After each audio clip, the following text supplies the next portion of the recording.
Kevin B. is on a dangerous mission with the Bundeswehr in Mali.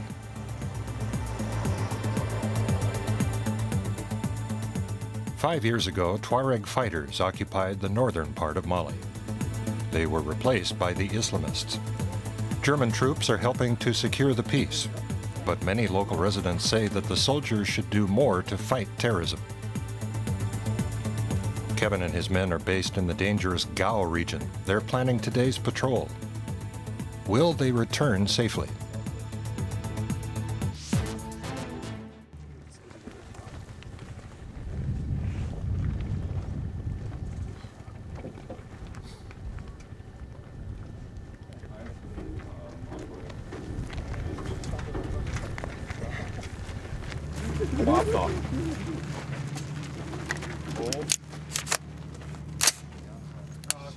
Lock and load. Kevin makes sure his weapon is ready. Anything can happen here. Just a few days ago, a suicide bomber blew himself up at a government military camp not far from the German base. More than 80 troops were killed.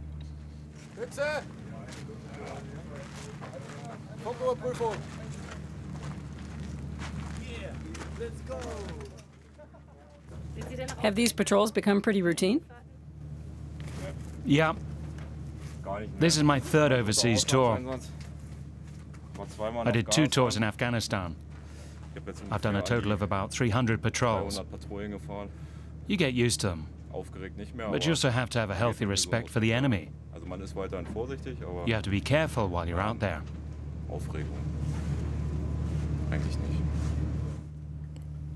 A situation report before the patrol moves out. Kevin, a 29-year-old sergeant, is responsible for getting his men safely back to their base again.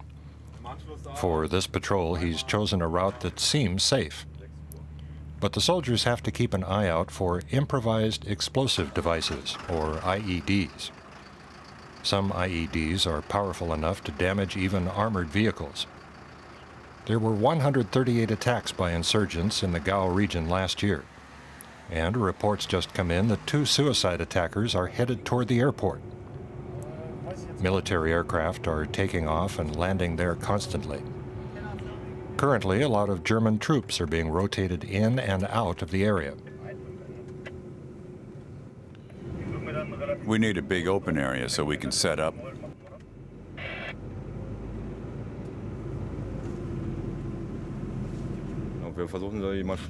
We protect the planes that are on the ground here. That's when they're the most vulnerable to attack. The patrol is monitoring the radio traffic from the control tower. They're also keeping an eye out for suspicious persons and vehicles. Some of the soldiers say that they've been out here too long today, and their position is exposed.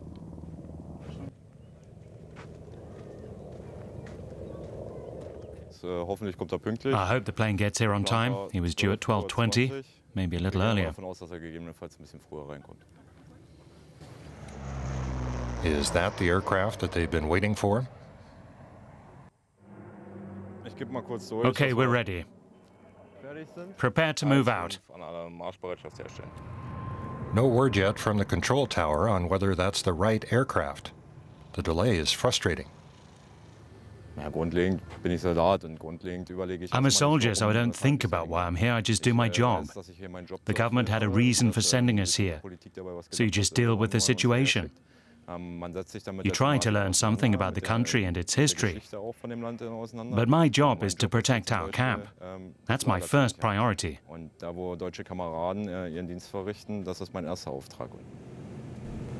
We're headed toward the Niger River, the largest in Western Africa. French troops drove Islamist insurgents out of this village 4 years ago, but the memory of their presence lives on. Local residents gather round the visitors. Zainab Touré describes what life was like when the Islamists were here.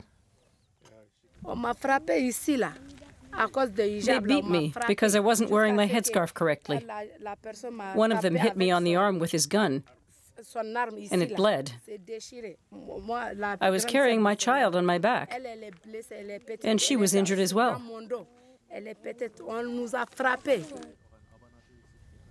Kevin and his men have heard lots of stories like that, and they don't want these people to be subjected to any more of this kind of abuse, particularly the children.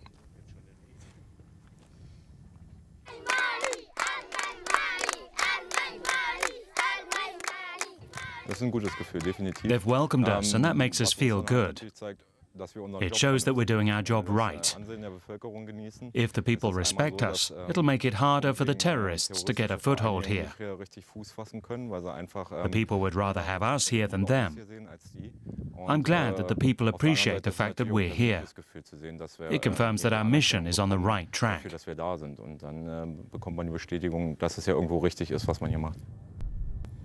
The soldiers' main task is to protect Camp Castor, where both German and Dutch troops are based. If insurgents took over this hill, they could fire rockets into the camp. The local residents realize that the foreign troops can only do so much. It's really important for them to be here. But they can't give us 100% security. There are still attacks. But if the troops weren't here, things would be even worse.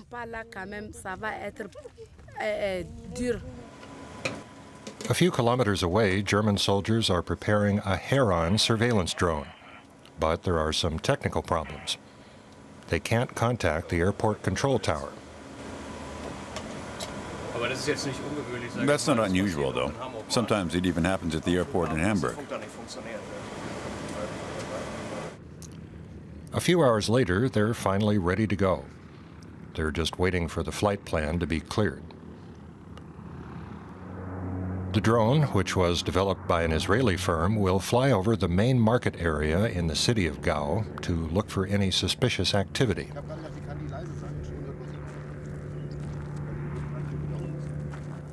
That information could be vital to the foreign troops here.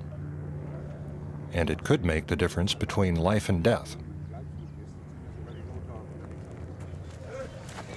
The people here in the market can't see the drone. It's flying at an altitude of 7 kilometers. Here, there's a more mixed response to the German and Dutch military mission.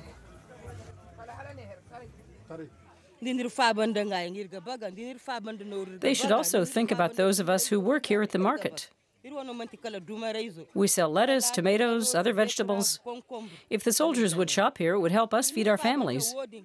The road to peace goes through the stomach. There's a lot of unemployment here. But thanks to the UN mission, many people have got jobs now. The city's safer. The local residents know where the Islamists live and where they meet. The attack that took place a few days ago was said to have been planned in Gao. But none of the locals informed the soldiers. Everyone's got to work together to keep the peace. The government troops, the UN mission, and the foreign troops. If we see something suspicious, we should report it. But sometimes when we call them, they don't listen to us. And they often take a long time to get here, like up to 2 hours. And the suspect is usually long gone. A lot of local residents stood up to the Islamists when they occupied Gao, particularly after reports that the insurgents had cut off a man's hand as punishment.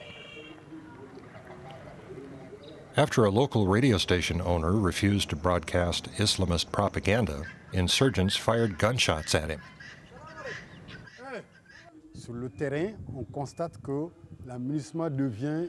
The UN peacekeeping troops are nothing more than an intervention force. They're not fighting a war. They're not fighting terrorists or even looking for them. But these troops are trained to fight, and they've got good weapons. The reason they're here is that our own troops just weren't getting the job done.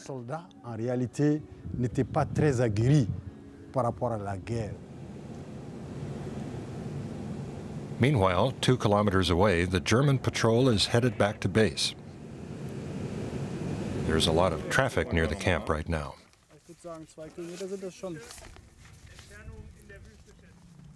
Kevin orders his men to stop for a minute.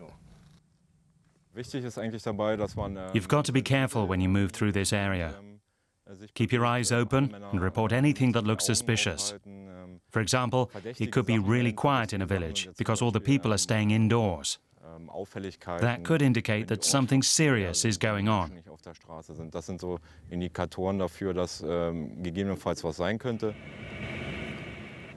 The German patrol makes it back to camp safely.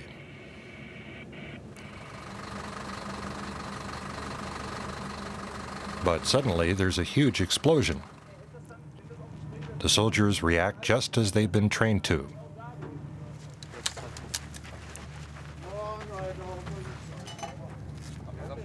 But this was not a terrorist attack. Controlled explosion. How can you tell?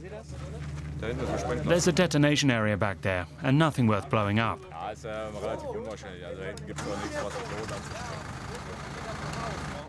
You learn to tell the difference between a controlled explosion and a real attack.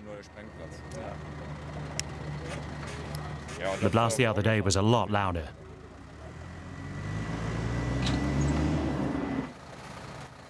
Back to the routine of a soldier's life. That includes cleaning your weapon.